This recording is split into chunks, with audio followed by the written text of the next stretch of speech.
It's in every one of us to be free, and some of us may be flying higher. We'll be doing the hula later, so it's like, I think it's a premonition. So I'm so pleased because aloha means hello and I love you, and goodbye at the same time. It has so much rich meaning. And imagine that the Hawaiians only had 12 letters in the alphabet, and we can do the huma huma nuku gua gua kind of thing as we, I mean, there's so many things. It's like, I'd like to buy a vowel. They already knew, how to use whatever limitation there may have been. And my folks were teachers, so we would spend summers in Hawaii. So I'm thinking we're all on vacation. We're on summer vacation, and we're having a staycation today. Is everyone on board? Yeah. Great. It is so incredible to have this place of grace. It's a place of grace and intuition, and to know that we have this invisible power. Those three elements working together on our behalf, working together for good. Everything is coming together for our good. So what I know is that there's this amazing place of being of service, being in the realization of the oneness, of the wholeness. And as we have this realization, it's just a natural tendency to be a giving heart. And to be in this from the heart place, I'm so very grateful that what we're up to, what we are up to continues from the celebration that we had last Friday, and I'm so grateful that we're in celebration today, and we're in celebration of each and every one of ourselves here. We're in celebration of this higher self, this place at the very core, the very soul, the very heart of our being. So what I know is that there is this knowingness, there is this consciousness, there is this willingness to be, in essence, of selfless service, to be in an action of spirit, because spirit is already in action as us, as grace, as intuition, as the realization of itself, awakening as itself. So there's this natural tendency that comes from this invisible power. It comes from this invisible power that is within us and moves from within out. And we have this, in essence, this place of goodwill. We have these good tidings, this free will offering, because it's in every one of us to be free. So the sense of freedom, we can declare that independence, declare the freedom that's already in our heart, and claim that and make that declaration. And I'm a little bit teary-eyed that everything is so in synergy and so in synchronicity, because it really is in every one of us to have the sense of freedom. So in essence, it's its own blessing. The thing itself is its own blessing. And to be in this energy, to be in this freedom, to be in this love, to be in this light, which is filled with grace, and to intuit, to have this intuition, and to listen to this divine guidance even more freely and fully, that's the guidance of our heart. What I know is that there's this power, and in this powerful place where there is the presence, there is the freedom, there is the joy, there is that heart filled with joy, filled with love, filled with that freedom. And what we're up to here at the center is to be filled with this heart-filled joy, to be filled with this energy, and to realize it's making itself even known, even more fully. So serving is its own blessing. And what we're up to, we've had some wonderful spiritual practices of meditation where we go a bit deeper. We've been in affirmative prayer where we have that declaration of freedom.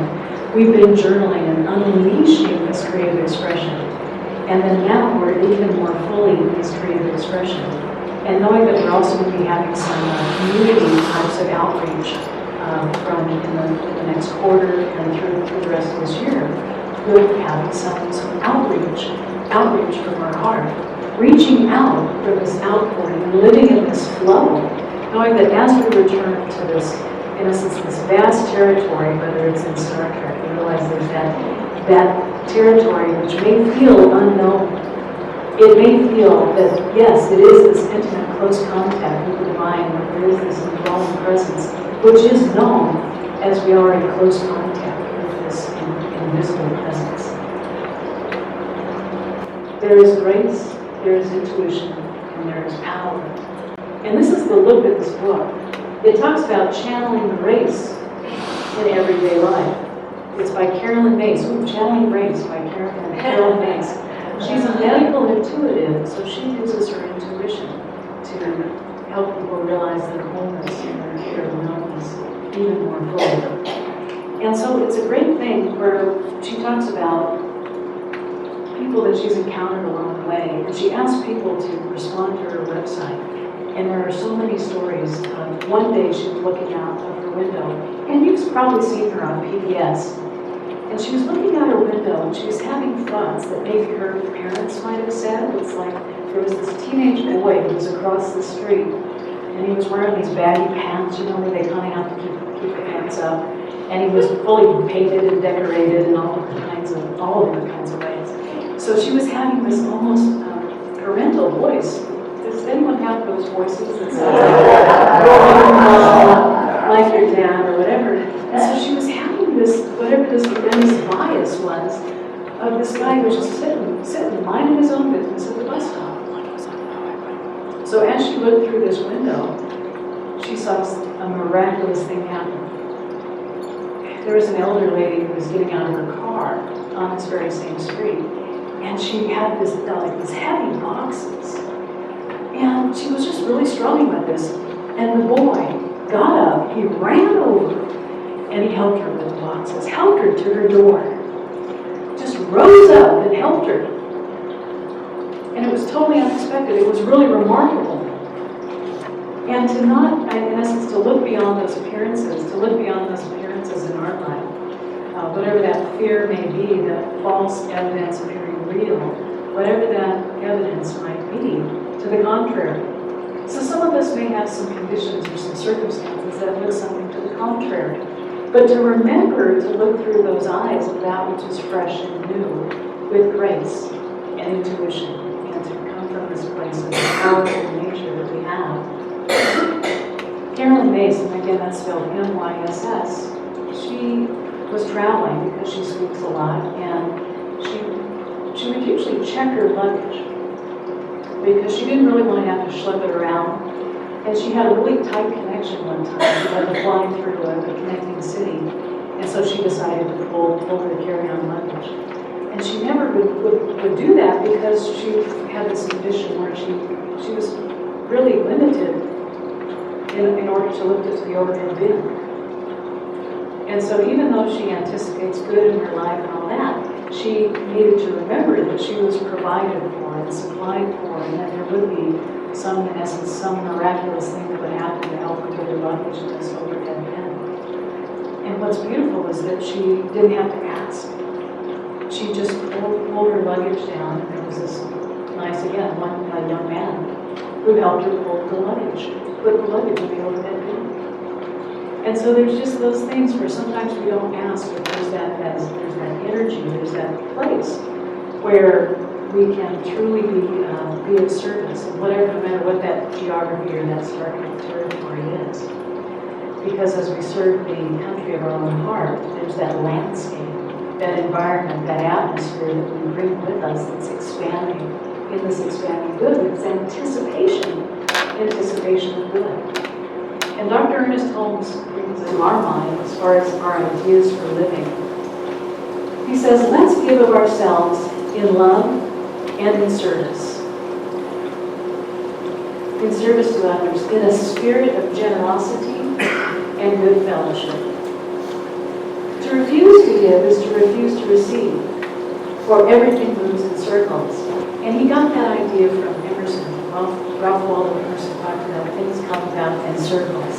So there's this, in essence, reciprocity, this circulation, this generosity, which just is all around us, and we have to notice and awaken to it.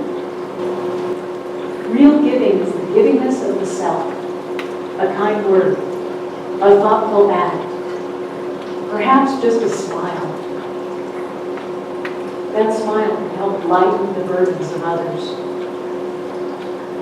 So we know by our very presence, we know by our very essence that our presence, being a beneficial presence in this world, we have this ability to in essence, move beyond what may seem unworkable, or move what may seem painful, move beyond that by, in essence, giving of ourselves fully. And sometimes that takes us away from our own blinders, or in essence, looking through that window that Carolyn Mace was looking across the street and having that bias or having that judgment. So and sometimes we get to handle some unfinished business. Does anyone ever have any psychic leakage? Yeah. You know, it's like when we have when our appliances, when they're plugged in, even if the appliance is not turned on, there's sometimes some leakage in power. And to pay attention on what is our power, where we're placing our power, where we're placing our attention. So it could be that if our drawers are messy, we get to organize it. I'm talking to myself here. It could be I need to clean my car, balance my checkbook. It could be that I need to make whatever that phone call is to reach out to somebody. I need to make that phone call, whatever that leakage may be. And Carolyn Mace talks about how we have a language in our culture called woundology. And we use it kind of as a calling card, like imagine on the plane. So someone would sit down and say, for the first time, I'm having this first time conversation with you, and you know, my mother never gave me chocolate donuts. It was the most awful thing. And so now every time I pass a Krispy Kreme, I can't help it, I just pull over and get a chocolate donut. I mean, my life, my past, I wish I had a whole other past. It's terrible, it's awful. Or let's see, I always had, let's say, hand-me-down, so I can't pass a Macy's without stopping by to their 90% off sale. It's like, how do they do that, the 90% off sale? You know, where does this go all the time? So, if these mysteries of the universe, anyways. So, sometimes we have, like appliances, we're plugged into something. We may be plugged into something over here, or we may be plugged into something over here, or if it's something that we don't notice, we may be having some sort of a leakage in our current, in our energy. And in the Science of Mind, which is a guide for spiritual living, it's not only a philosophy, it's a faith. It's a way of life. And it's not only a way of life to be practiced. This is a year of spiritual practices, a year of the power of spiritual living. It's not only a philosophy, but it's a faith, and it's a way of life. Get it? We have this way of life. We're living some way. We're down this pathway. And so we can be in this pathway. In essence, this month is to be of service. It can be a welcoming presence. It can be this place of empowerment for ourselves and for others. And next week, we're going to talk a little bit more about visioning, too, and how we're of a vision already. And that as we engage in the visioning, which is another spiritual practice, realizing that which is the highest and best, and listening and seeing what that is, and knowing and experiencing that, setting the tone, setting that way, and unleashing within itself, allowing that to be more fully in our life. So Carolyn Mace talks about this woundology, and as we have grace, and as we have intuition, and we use more as our calling card, the grace, and that powerful presence, and we talk about that which is coming together on our behalf, as we talk about that which is the positive essence, that which is the divine essence, that which is the pure spirit which comes forward in the Lord, we have this place of not only this amazing moment of now, but we realize that we're in this moment of now. And again, we're in this moment of now. And in this moment of now, we have this realization, so we're not having this calling card of the past, or we're not being in fear or anticipation of the future because we're in this eternal moment of now. And Carolyn Mace also tells the story of this mother. And she was at this table at a restaurant. And she was, in essence, talking to her friend who was treating her to lunch, and she says, I'm not sure what's going to happen. I don't know. My daughter and I are most likely going to be homeless tomorrow. And when I have a talk with my landlord, I don't know what he's going to say. And what happened that evening was somebody knocked on her door, who was sitting at the next table. And he had goosebumps. He had a check for $550. This man she didn't even know came to her door and gave her the money for her rent. And so she, number one, got to keep her dignity. She got to keep her peace of mind. She got to have her family be a unit and not be separated from them. And this experience of oneness and wholeness was what this person, this in essence Good Samaritan, extended his heart in selfless service. And what a powerful notion is to be listening for those opportunities, to really take to heart those opportunities that come about. And it's not just about the measure of that $550. It's more about that place of sharing and caring for one another.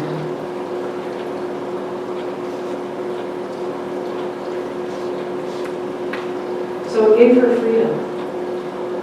It gave her a way to declare her independence. It gave her a leg up. And she wasn't dependent upon this person, but she was able to declare a new sense of freedom, to step into that passion for living, to know that all of her needs were met. And she was able to come back around and thank him, giving him just the most wonderful meal in the whole world, and to just extend her gratitude. And to take that opportunity to extend her gratitude in conversation was totally enough. She went above and beyond. She was able to cook a home-cooked meal for him, because he didn't eat out at a lot of restaurants, to find out, really didn't have a home-cooked meal. So there was this kind of reciprocity in giving and sharing. And what Course in Miracles says is to give is to receive. So there's that action of being in the midst of freedom, being in the midst of the thing itself at all times. There's another act of kindness that Carolyn Mace talks about, that this gentleman was going to law school, and his wife would have this ritual every night. He'd be studying late at night. She would bring him a cup of tea. And what was said in that cup of tea was that I love you. And I know that you're working hard for both of us.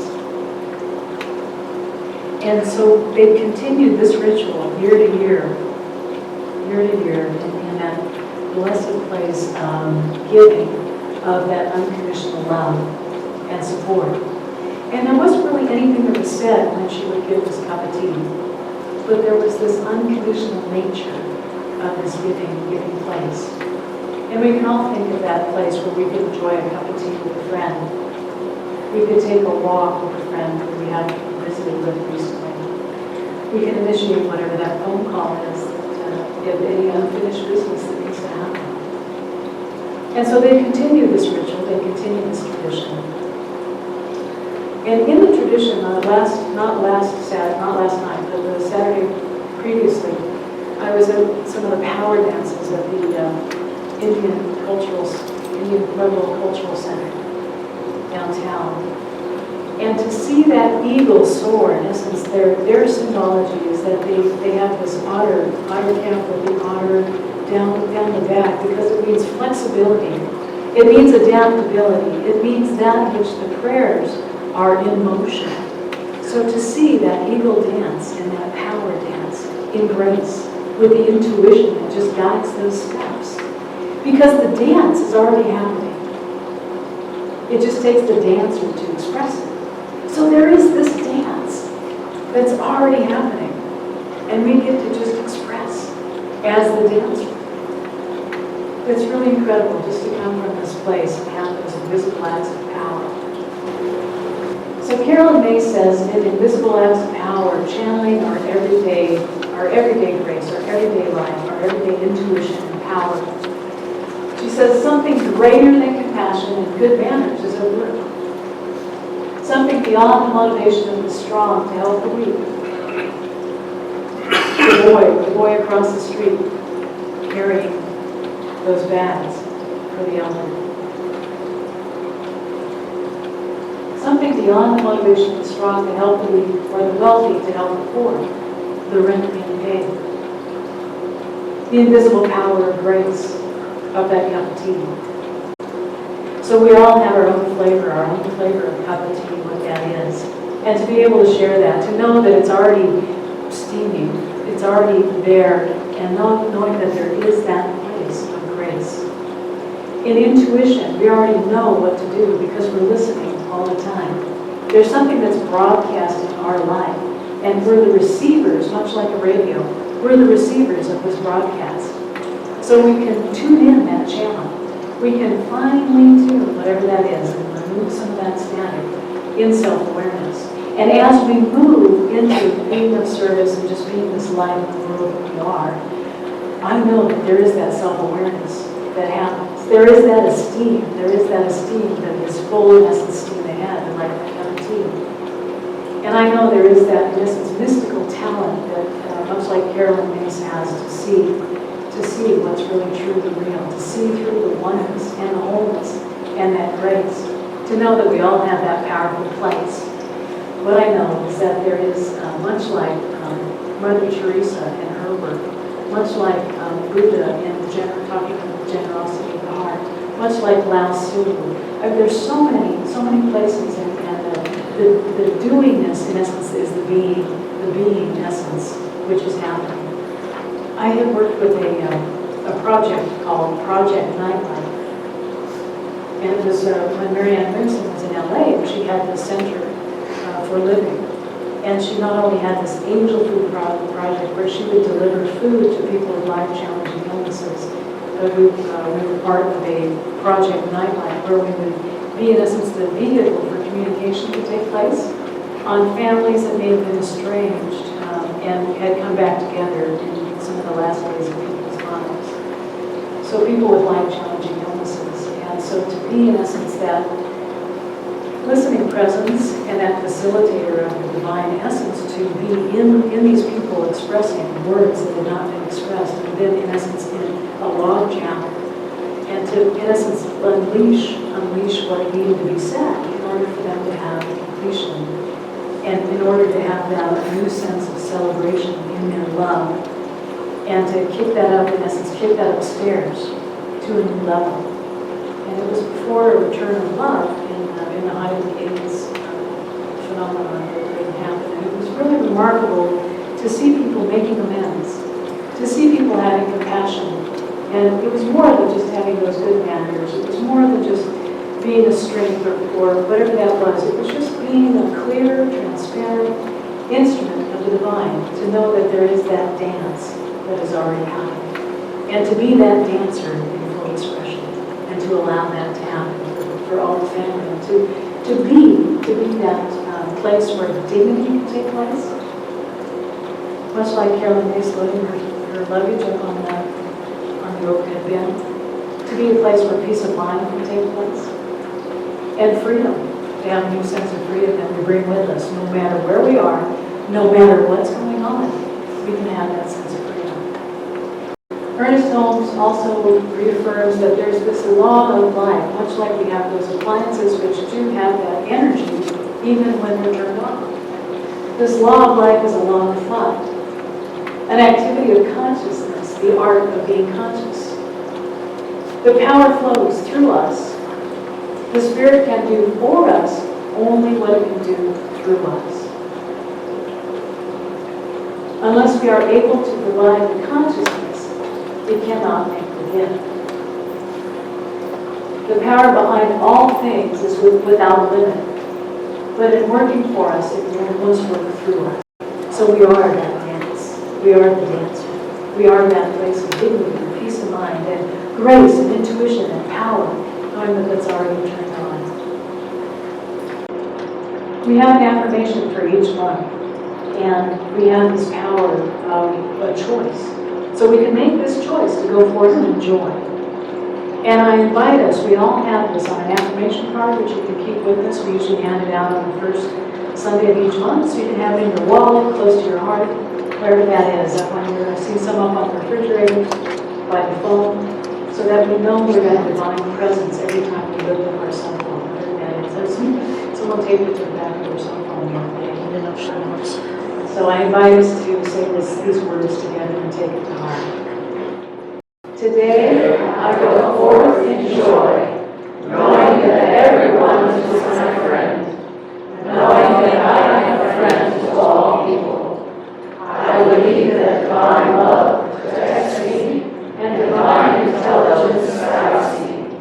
It is my sincere desire to share everything I have with others and to expect them the greatest good for which I hope for myself. And we also have this giving forth of an intent as far as we give kindness and love, let those many acts of generosity. And I invite us to declare this for ourselves. It's also in the calendar, new bulletin. My soul dances in the sunshine of the Spirit's lasting, living, giving love. All barriers to giving and receiving are easily removed when I remember who I am, and more importantly, who is my source in all things. So we have grace, and I hear yes, we have grace, we have intuition, we have power. And to know that we're truly empowered like those power dancers, like we are the dance. We are of this realization of oneness, of wholeness, and service.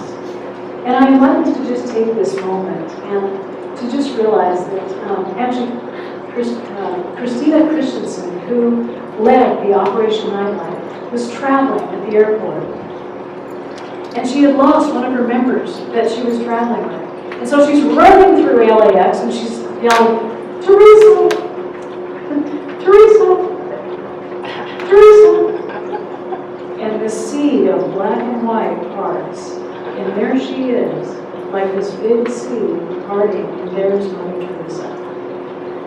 And to know that we have that parting of whatever that freedom place is, and to walk through that way as that way with freedom, and grace, and intuition, and power.